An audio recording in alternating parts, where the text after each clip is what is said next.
Fire signs, tignan po natin kung ano yung mensahe para sa'yo ngayong araw. Keep in mind po na ito ay general reading lamang, so hindi po lahat ay makaka-relate, so be open-minded. Sa mga hindi pa po nakasubscribe dito sa ating channel, please subscribe na po kayo.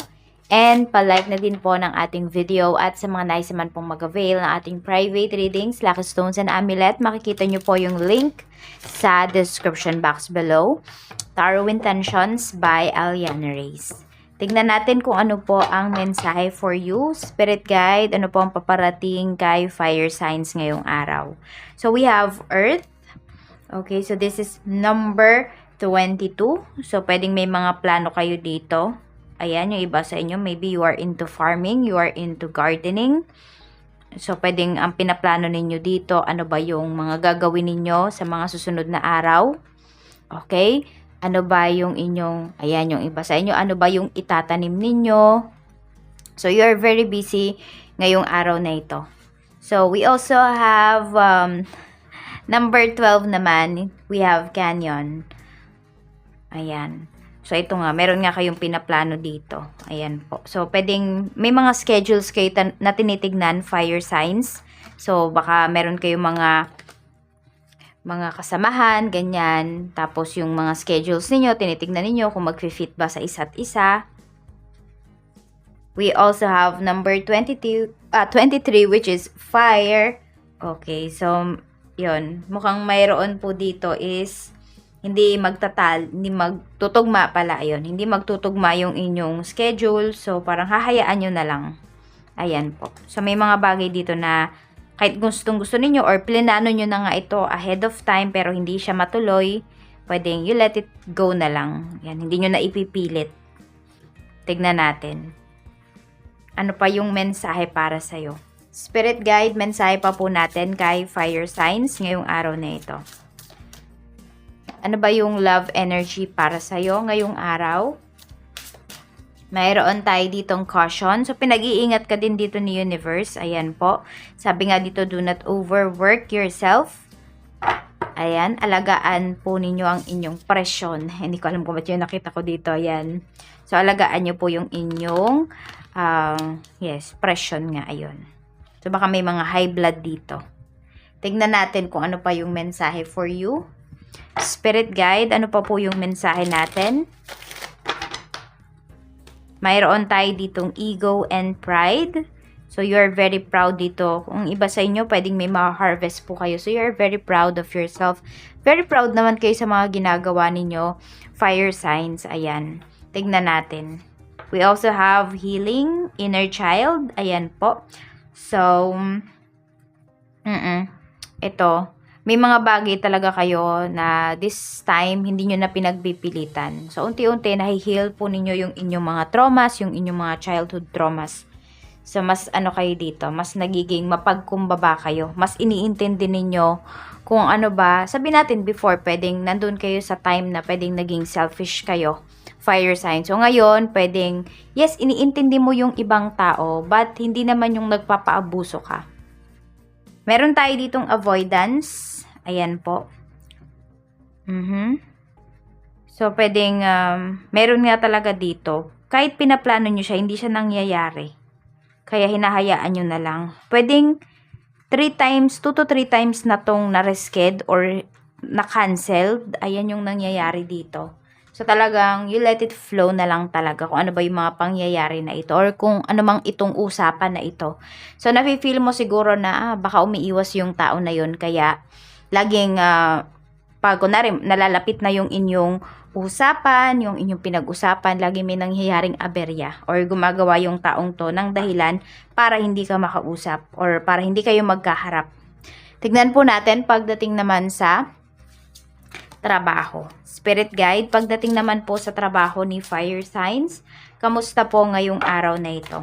Kamusta po ang trabaho, Spirit Guide, ni fire signs? Aries, Leo, Sagittarius ngayong araw.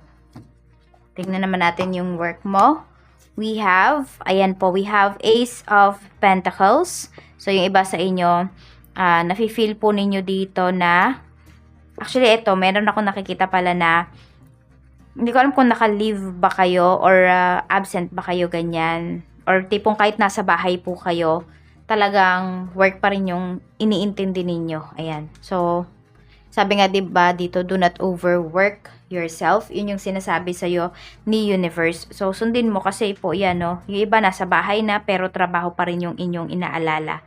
So ang dami yung madami kayong nakakaligtaan na mga events or mga occasions, mga milestones ng buhay po ng inyong mga anak or ng inyong family. So ayan. So na overwork yung iba sa inyo dito, and yung iba nafi-feel ninyo na kahit na you give your best, pwedeng nafe-feel mo na parang hindi ka pinapahalagahan dito, wala ka man lang naririnig about sa promotion, ganyan.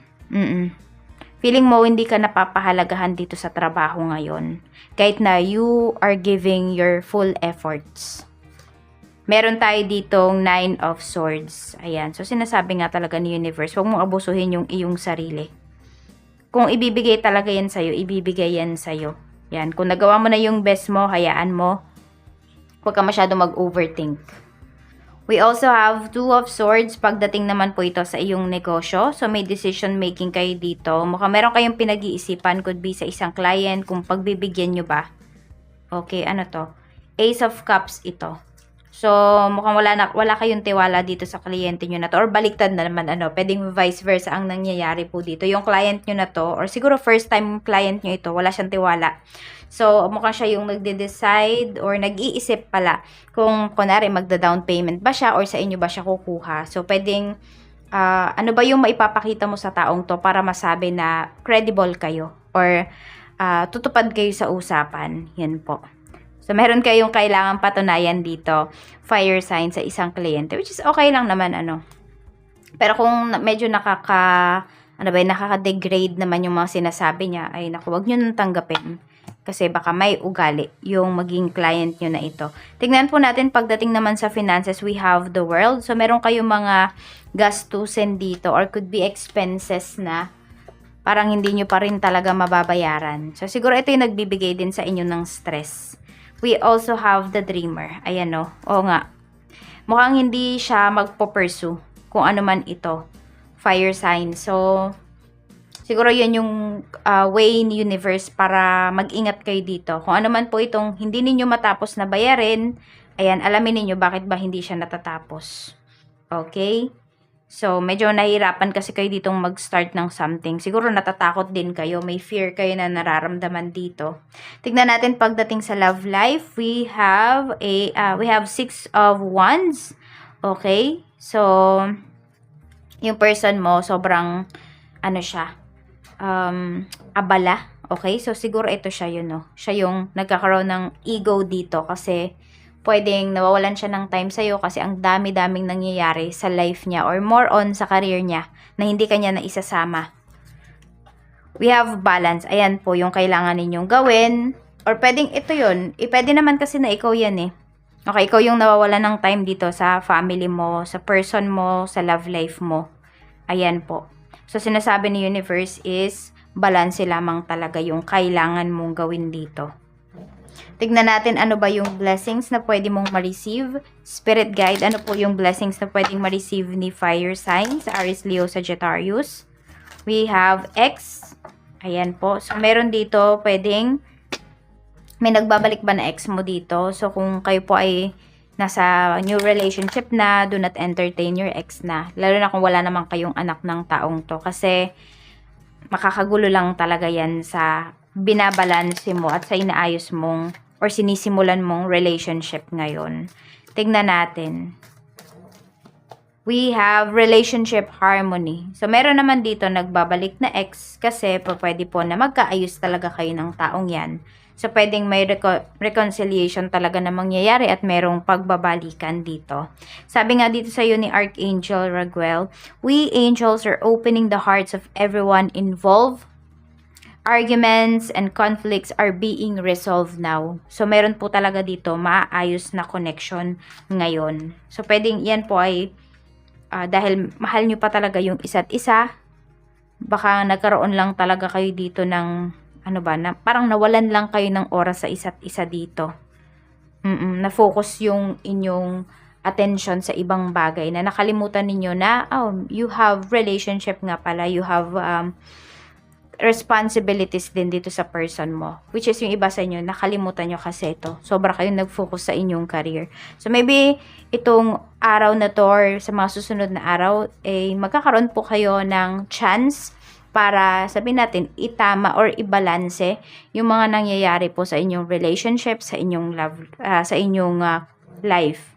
So we have number 22, 12, 23, number 2. Ayan po yung iyong lucky number. So 222. So pwede po na yan talaga ay about sa partnership, about sa love life, about giving and receiving. You will receive same energy na binibigay mo. Pwedeng sa career yan, pwedeng sa love life mo, or pwedeng sa kung anumang relationship ang hinahandle mo ngayon, fire signs. So, ayan lang po yung mensahe para sa inyo ngayong araw. Mag-iingat po kayo and more blessings to come.